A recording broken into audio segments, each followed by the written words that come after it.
What is going on, YouTube land? I am Chris Catalunya. Before we get into this video, go ahead and check out my Instagram, Chris Catalunya with the underscore at the end. Go ahead and like, subscribe, and hit that notification bell so you know when I upload a new video. Fight the algorithm. I would greatly appreciate it. More so, I would greatly appreciate it if we could get this channel to that 20,000 subscriber mark.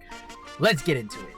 So I just drove from San Antonio, Texas to Austin, Texas because No Comply last night. They posted that they were going to have a spot check, a release for the Pink Pigs, and the Golf Dunks. I'm kind of pissed off because I could have stayed here overnight and just waited for the drop, but nope. That's just how these drops work sometimes, and it's alright. It's just part of the game. Just waiting for Troy to get here so we can actually do this little scavenger hunt spot check thing, and hopefully we can capitalize on these shoes.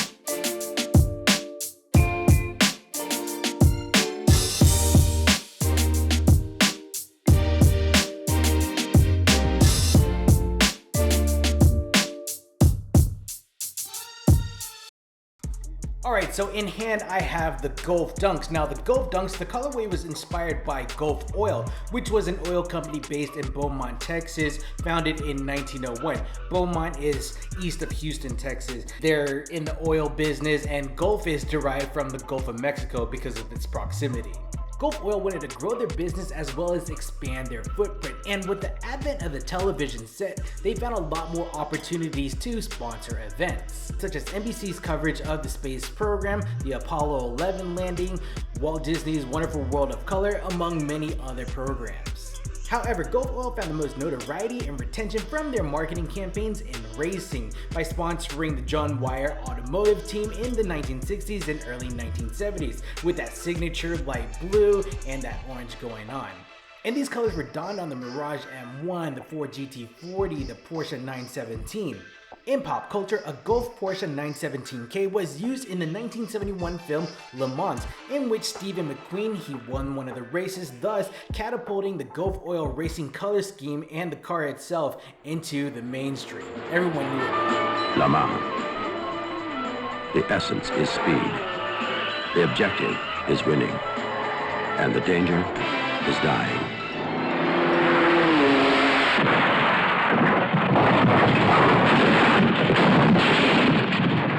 In the present day, Gulf Oil still partakes in racing sponsorships in the MotoGP and in F1. However, the vehicles as of late haven't reflected the OG color scheme. It's been like of a different variant, though F1 mentioned about 2 days ago that they were going to revive a car or that OG colorway and put it on the McLaren Gulf Oil F1 vehicle. So if you didn't know about Gulf Oil racing, now you know.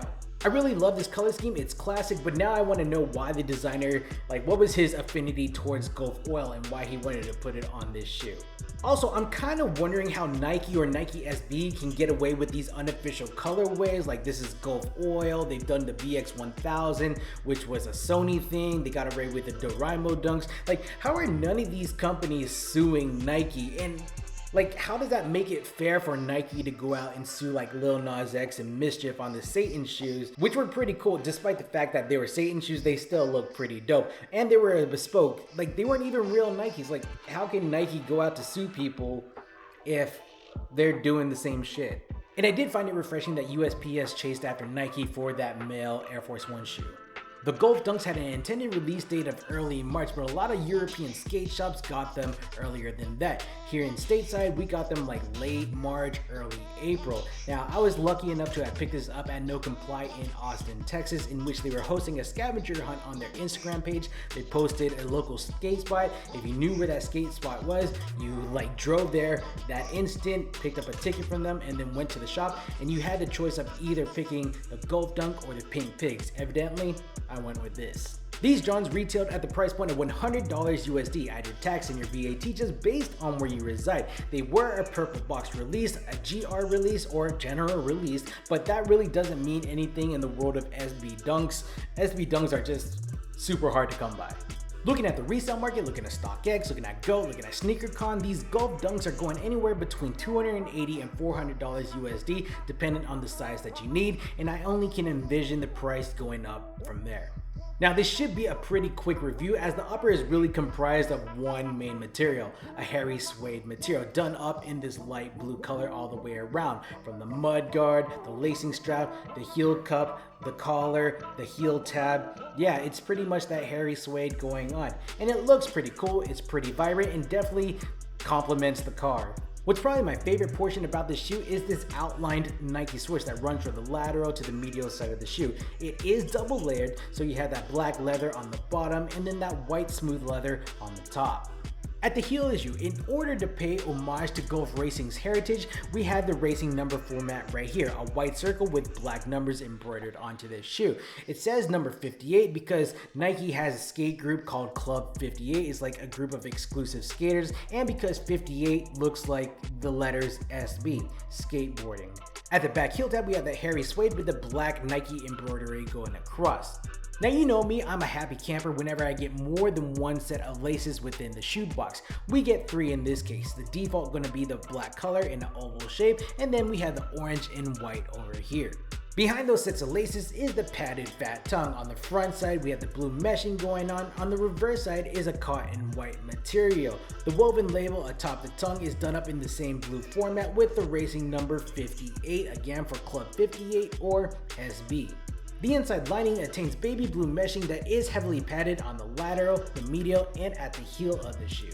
Removing the insole, we have a blue piece of fabric placed on a thin piece of gray foam. Towards the heel, we have the Nike Zoom Air and Nike SB logo done up in orange. Now here, the foam that is exposed, this attains different firmness. Like this is a lesser firm foam, this is a more firm foam, and then this is the Zoom Air unit. It's a plastic enclosure with pressurized air and tensile fibers to counter impact.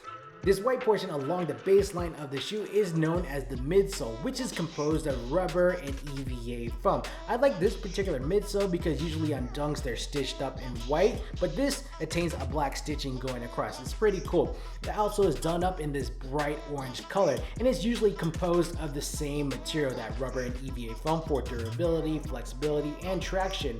We have circle traction markings at the top, the grid mark at the bottom, and smack dab in the middle, that blue Nike SB logo.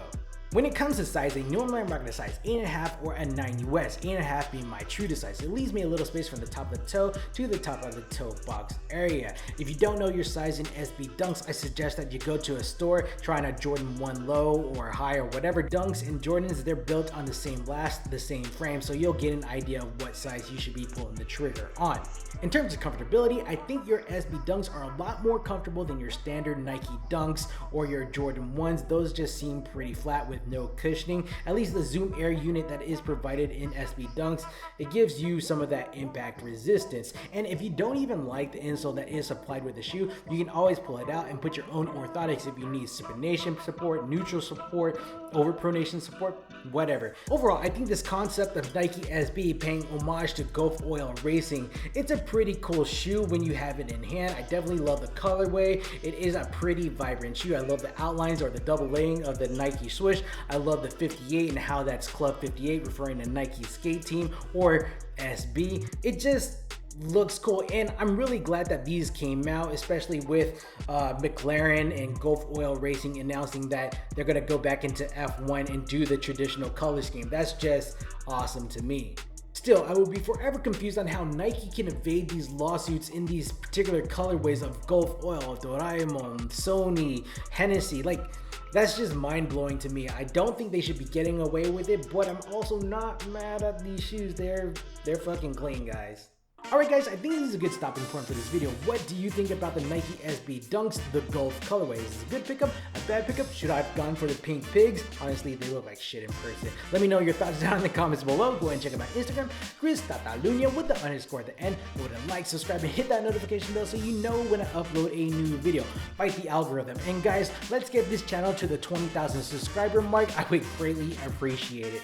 Alright guys, I'm Chris.Talunya, and we will check you next time. Cheers. See you now.